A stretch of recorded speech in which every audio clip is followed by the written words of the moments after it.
আলাপ করছিলাম। বৃদ্ধ হয়ে গেছেন উনিও, আমার থেকে 2 বছর 3 বছর বড় হবেন।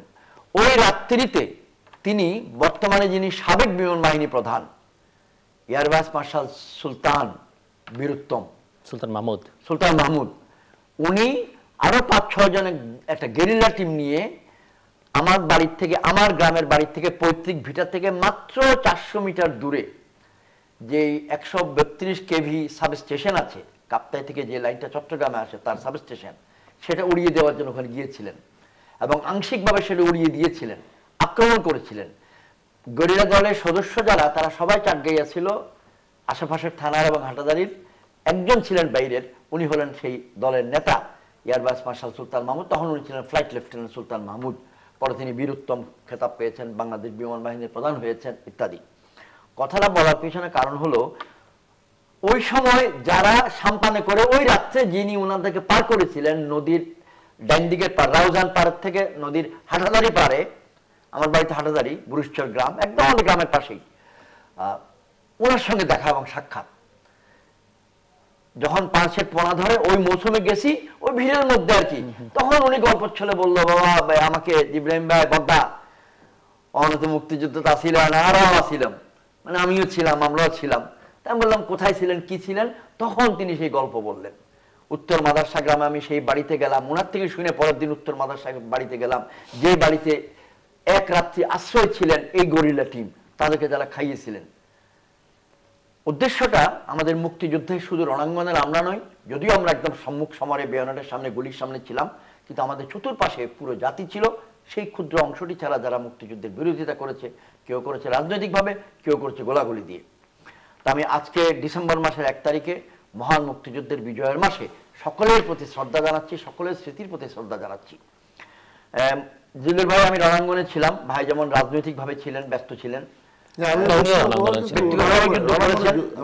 দক্ষিণবঙ্গে কৃতিত্ব আছে।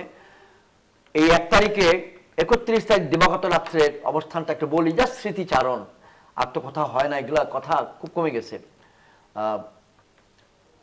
কর্নেল শফিউল্লাহর নেতৃত্বে, লেফটেন্যান্ট কর্নেল শফিউল্লাহর নেতৃত্বে এসফোর্স, তার 2টা ব্যাটালিয়ন, একটা মেজর মঈনুর হোসেন চৌধুরীর নেতৃত্বে 2nd বেঙ্গল, আর তার তৎকালীন মেজর আবু সালেম মোহাম্মদ নাসিমের নেতৃত্বে 11 বেঙ্গল। তা আমাদের এসফোর্সের উপরে দায়িত্ব উত্তর দিক থেকে আখাউড়া আক্রমণ করা। আর তখনকার আমাদের মেজর MMO3, যিনি পরে কেয়ারটেকারের উপদেষ্টা ছিলেন 1 বছর 2 বছর, ওনার নেতৃত্বে সেক্টর ট্রুপস, কর্নেল নুরুজ্জামান সাহেবের নির্দেশনায়, রক্ষী বাহিনী প্রধান যিনি ছিলেন, তিনি তখন আমাদের সেক্টর কমান্ডার, পূর্ব দিক থেকে আখাউড়ার উপর আক্রমণ, এবং দক্ষিণ দিক থেকে ভারতীয় বাহিনীর 311 311 পদাতিক ব্রিগেড আক্রমণ। মজার বিষয় হলো, আখাউড়া পাকিস্তানিরা ছিল, পাকিস্তানিদের ব্যাটালিয়নটা ছিল ফ্রন্টিয়ার ফোর্স রেজিমেন্টের 12তম ব্যাটালিয়ন, সংক্ষেপে আর্মির পরিভাষায় 12FF। আর আমরা ছিলাম 2য় ওয়েস্ট বেঙ্গল রেজিমেন্ট উত্তর দিক থেকে। দুটো মজার কথা বলবো। 1 নম্বর মজার কথা, যে যখন 4 দিনের যুদ্ধের পর আমাদের অনেক হতাহত মুক্তিযোদ্ধাদের পক্ষে, ইন্ডিয়ানদের পক্ষে, যখন 4 তারিখ রাতের পর 5 তারিখ খুব ভোরে পাকিস্তানরা পালায় যেতে শুরু করলো, সেই সময় উচ্চারিত হইল 12FF এর 12FF রেজিমেন্টের অধিনায়ক ছিলেন জনৈক লেফটেন্যান্ট কর্নেল কাইয়ুম খান। 3 বছর আগে তিনি এই 2nd বেঙ্গল, আমাদের বেঙ্গলেরই অধিনায়ক ছিলেন। তো তিনি বললেন 2nd বেঙ্গল নে 12FF কা 12 বাজা দিয়া। প্রায় 100 জনের মতো লোককে বন্দী করা হয়েছিল, তার ভারতীয়রা নিয়ে গেছে। পাশেই কিন্তু বিলের পরে তিতাস নদী, একটু একটু পানি তখন রয়ে গেছে।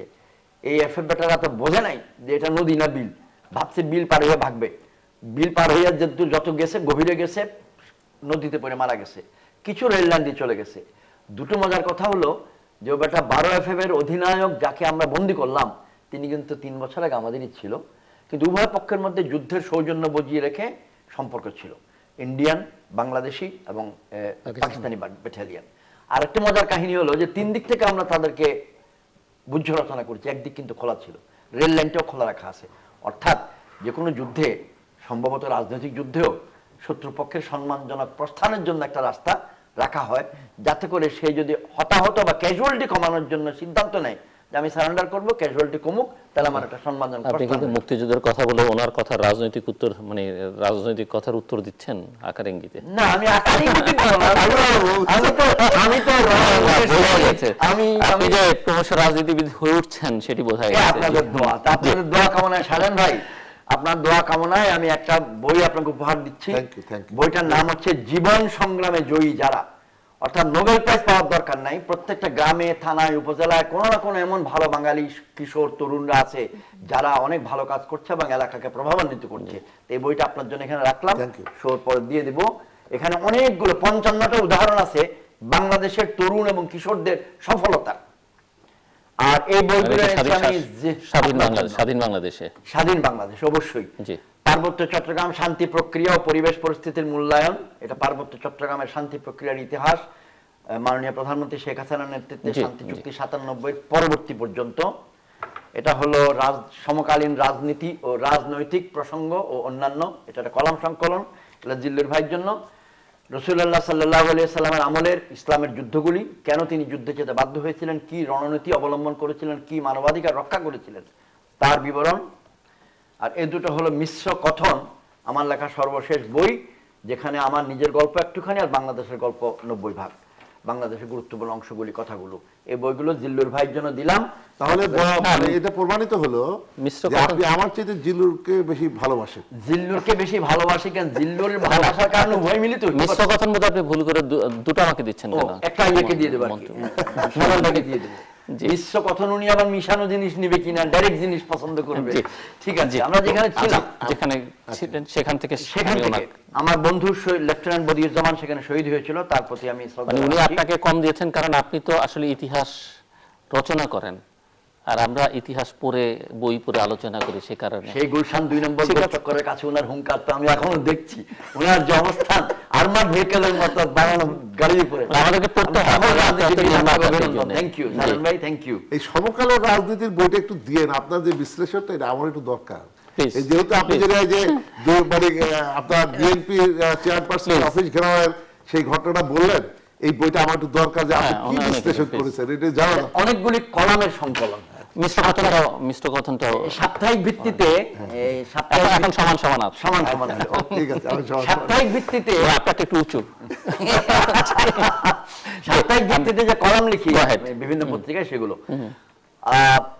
রণাঙ্গনে একজন মুক্তিযোদ্ধার অনুভূতি এবং অন্যান্য সকল মুক্তিযোদ্ধা বিভিন্ন পেশা এবং বৃত্তির অনুভূতির মধ্যে হয়তো বা 19-20 তফাৎ হতেই পারে, কিন্তু প্রধান অনুভূতি হলো 9 মাস যুদ্ধ করার পর 266 দিন, তার সর্বশেষ 15-16 দিনে প্রত্যক্ষভাবে আমাদের সঙ্গে ছিলেন ভারতীয় সামরিক বাহিনী।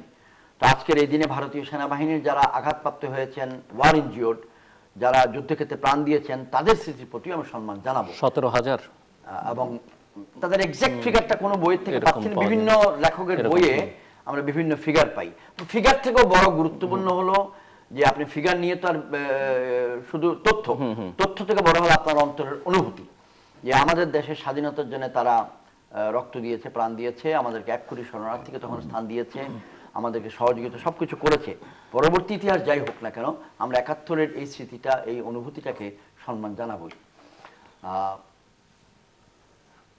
অবসরপ্রাপ্ত মেজর জেনারেল মইনুল হোসেন চৌধুরী, বর্তমানে মরহুম, বীর বিক্রম, তিনি যখন 2য় ইস্ট বেঙ্গল রেজিমেন্টের সিও অধিনায়ক 72-এ, তখন আমি ওনার অধীনে ক্যাপ্টেন, একটা ছোট্ট স্মৃতিস্তম্ভ ওখানে লিখেছিলেন, আমাদের শহীদদের নাম সেখানে লেখা আছে কালো মার্বেল পাথরের উপরে সাদাতে।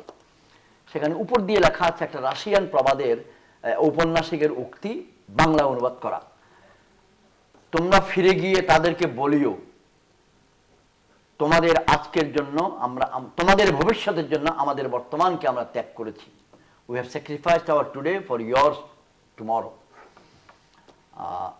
আর আমি যখন বাংলাদেশ মিলিটারি একাডেমির কমান্ডান্ট ছিলাম, সেখানে আমরা একটা ভাস্কর্য রচনা করে এসেছি যেটার নাম স্বাধীনতা মানচিত্র।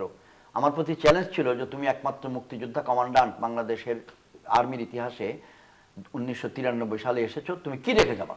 তা আমি বললাম যে আমি রেখে যাবো, সিলেবাসে পৃষ্ঠা বাড়াবো না, আমি একটা মুক্তিযুদ্ধের ভাস্কর্য রেখে যাবো, যাতে করে ক্যাডেটগণ সবসময় এটা দেখতে পারে এবং সবসময় মুক্তিযুদ্ধের কথা বলতে পারে।